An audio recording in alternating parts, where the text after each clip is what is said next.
नमस्कार दोस्तों। 80 शब्द प्रति मिनट डिक्टेशन स्टार्ट।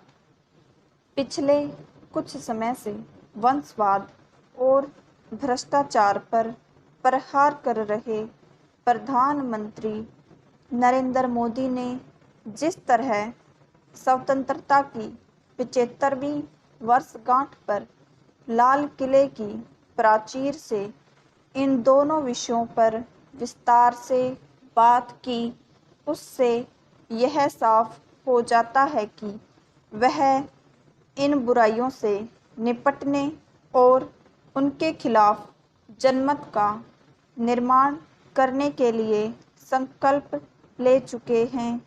विराम।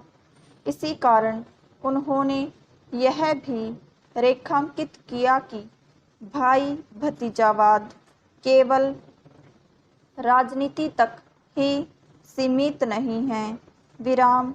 उन्होंने यह तो स्पष्ट नहीं किया कि राजनीति से इतर कहाँ-कहाँ वंशवाद व्याप्त है, लेकिन सब जानते हैं कि एक लंबे अरसे से न्यायपालिका में परिवारवाद को लेकर गंभीर सवाल उठ रहे हैं। विराम। वंशवाद कहीं भी हो, वह लोकतांत्रिक मूल्यों और मर्यादाओं के खिलाफ है। विराम। जैसे वंशवाद लोकतंत्र की जड़ों को कमजोर करने का काम कर रहा है, वैसे ही भ्रष्टाचार भी। विराम। देश को संबोधित करते हुए प्रधानमंत्री ने जिस तरह यह कहा कि भ्रष्टाचार के आरोप में न्यायालयों से सजा पाए नेताओं का भी महिमा मंडन करने में शर्म संकोच नहीं किया जाता, वह हमारे समाज की एक कटु सच्चाई है। विराम।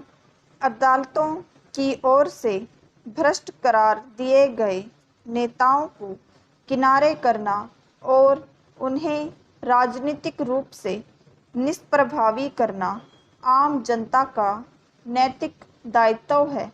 विराम। आखिर इस दायित्व का निर्वहन न करने वाले देश में भ्रष्टाचार व्याप्त रहने की शिकायत कैसे कर सकते हैं? Question mark.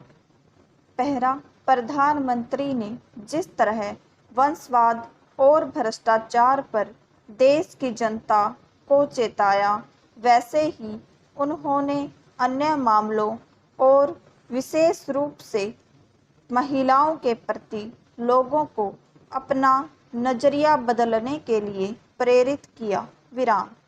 यह एक ऐसी जरूरी बात है जिसका प्राथमिकता के आधार पर पालन होना चाहिए, क्योंकि ऐसा करके ही हम नारी के प्रति सम्मान दर्शाने की अपनी प्रतिबद्धता को सही साबित कर सकते हैं। विराम। आशा की जानी चाहिए कि प्रधानमंत्री की यह बात वैसे ही असर करेगी जैसे स्वच्छ भारत अभियान संबंधी उनकी अपील ने छाप छोड़ी। विराम।